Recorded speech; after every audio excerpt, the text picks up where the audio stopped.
Good morning, everyone. Mike McConville here one more time for String Tech Workstations, Stratford, Ontario, Canada. We have two Larrivee guitars in today. Larrivee is still one of my all-time favorites, and I don't stand alone with that opinion. But sometimes even a beautiful guitar like this gets a nasty, nasty bash. We can thank Southwest Airlines for that. So the first thing I want to do is restructure this temporarily so that I can run the cutter along there, cut off the old binding, and we're going to take a piece out of this top so we'll have complete access to restore the kerfing that has broken off in chunks inside the guitar. The damage actually goes around the lower bout and comes right up to here. But in the end, we want the guitar to be 100% structurally and acoustically sound. So I'm working on getting all this loose pulverized abalone out of there first so that we can flex that top down flush. I've had a really good look inside at this ledge from the inside with a light, and there's all kinds of pulverized chips of abalone that are preventing the top from lying flat. Upon impact, the kerfing split and is cracked wide open. This is why we need to take this piece out, redo the kerfing completely, and when we're done, we'll completely restore the structural integrity.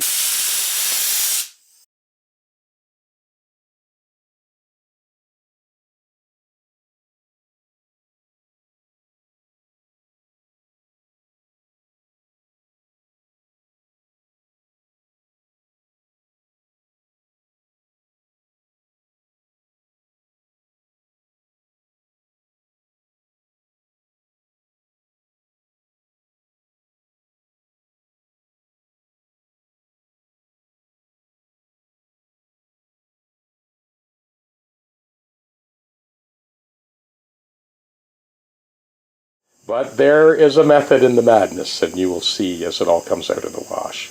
Okay, we have smoothed out that busted polyurethane, which was actually...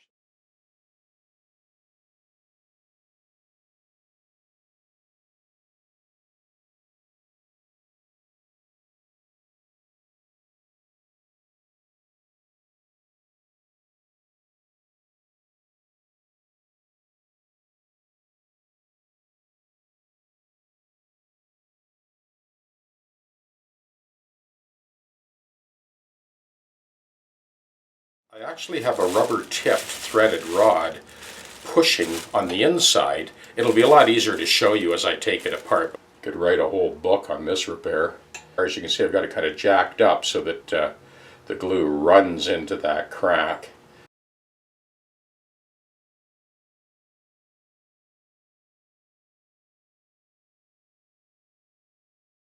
Good. Yeah, I think we're getting good saturation there. Canadian School Luther. We've got another piece of hockey puck here. The nice thing about this rubber is I can kind of tension it, and just by pulling it. Good. Yeah, I needed to pull back far enough so you can kind of see what I'm up to here. So this clamp is obviously way overkill. I put very little pressure, as you can imagine, on this. I just wanted to pull that rubber hockey puck in tight against that crack we were just looking at. That's it. So we're going to let that set for about an hour. This will complete all of the restructuring since this thing got smashed. Thank God for hockey pucks.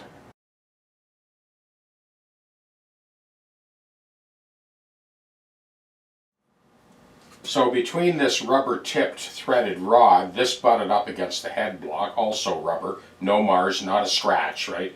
This pushed the busted rosewood out. The big bar clamp you saw with the hockey puck basically pulled it in. And this was the hockey puck that kind of pulled that crack together. I left that for about an hour, but I'm just going to leave that on overnight, and we'll come back tomorrow. And then we'll bring this to the next stage.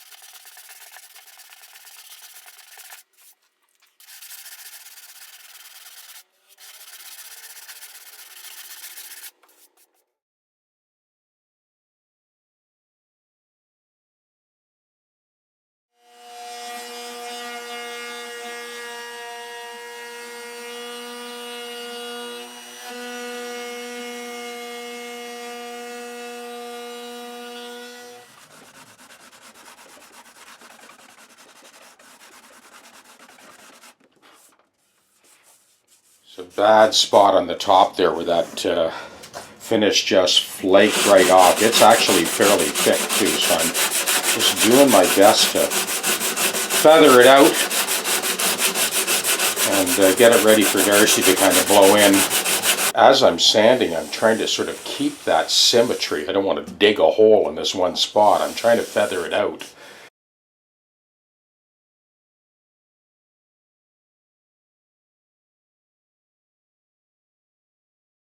Credit Southwest Airlines for this damage.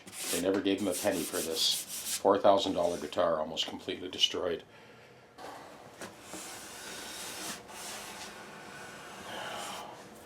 See that purfling here?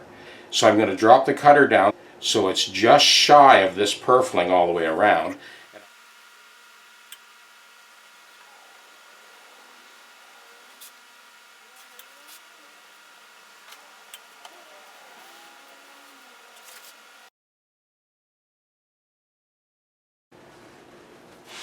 So that's a pretty thin mixture of high glue that I mixed up. I just want to get that to tack and seal the grain to the soundboard.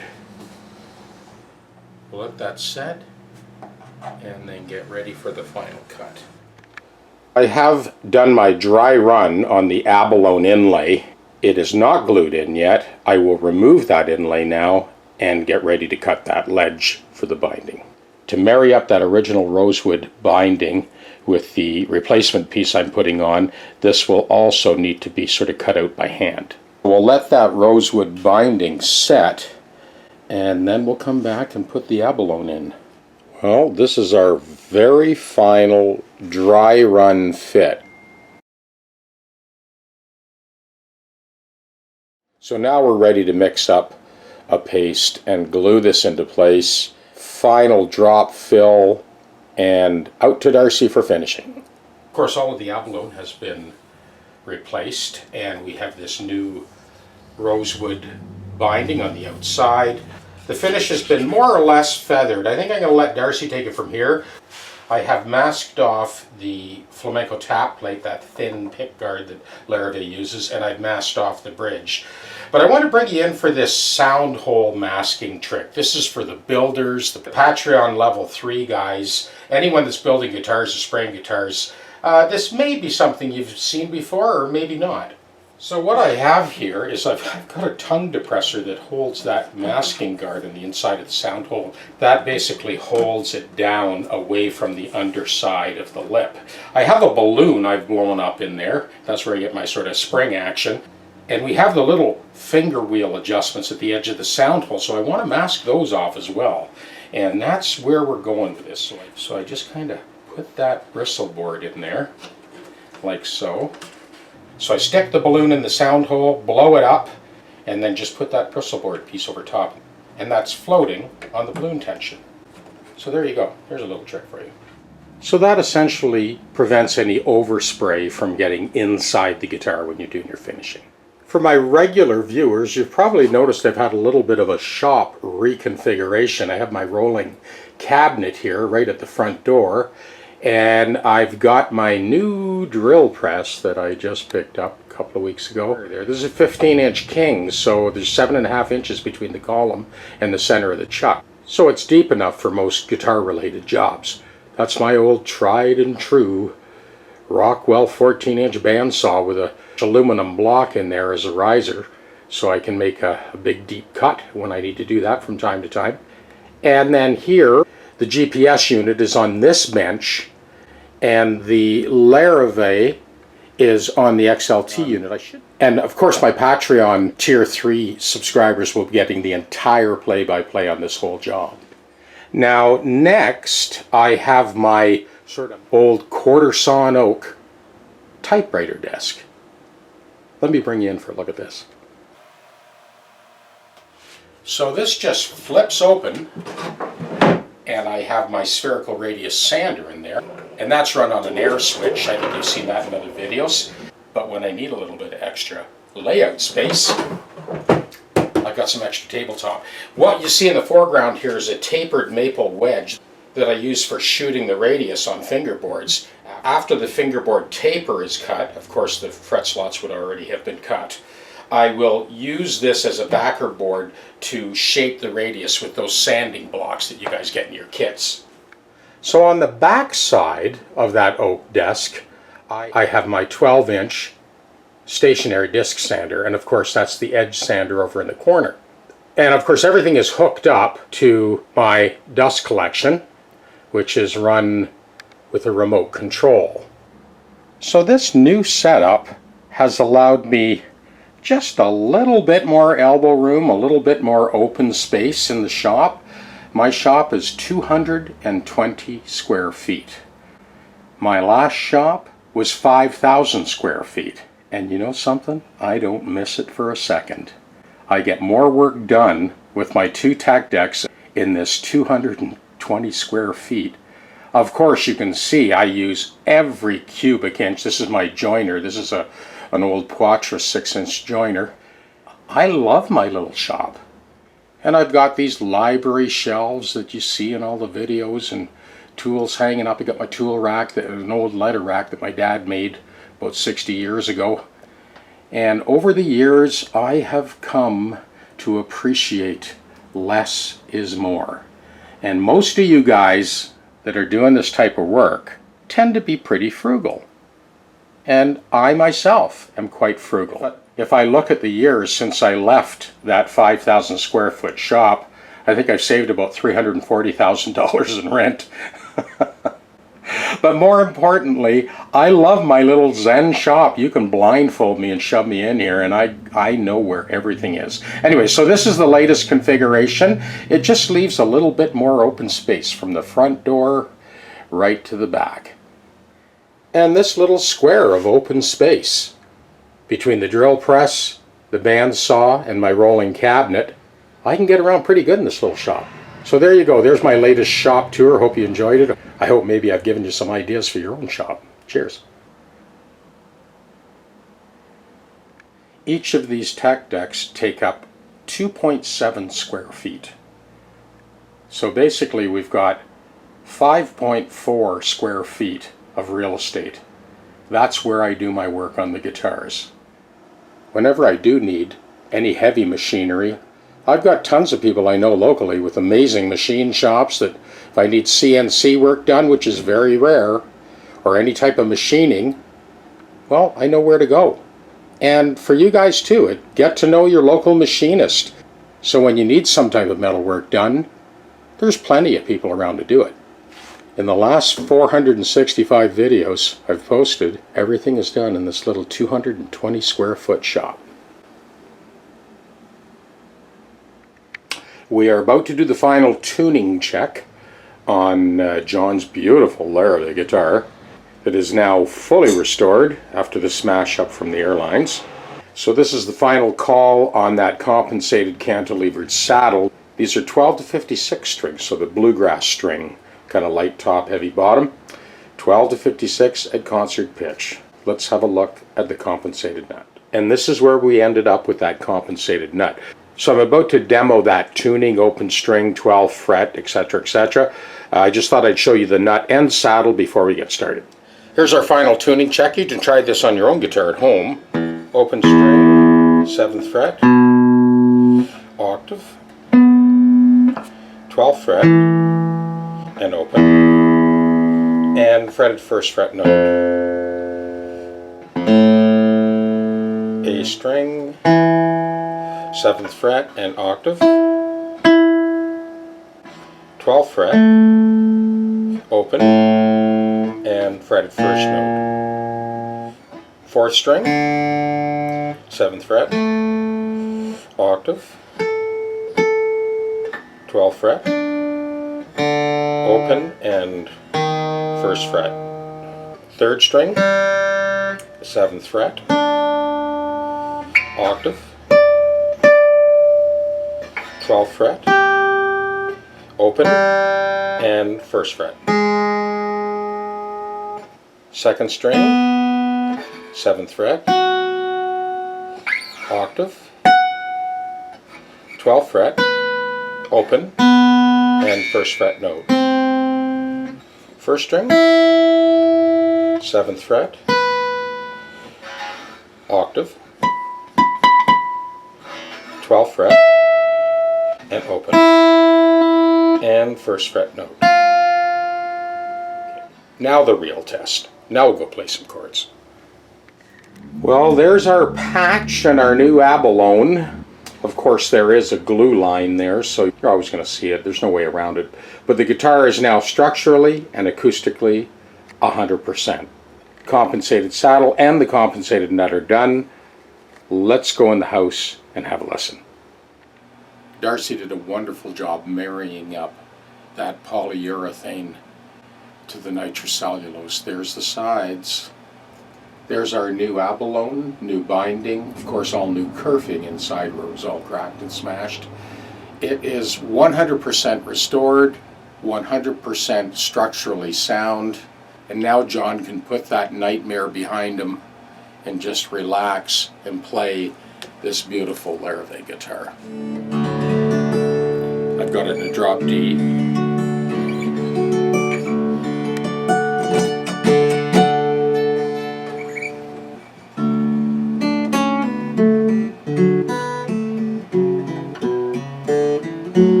So this is straight acoustic.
This has really nice wide spacing. It's kind of halfway between a classical guitar and a steel string.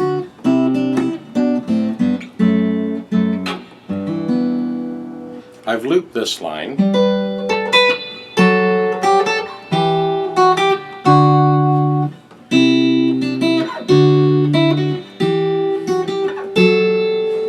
I'm going to let that play and I'll play over top.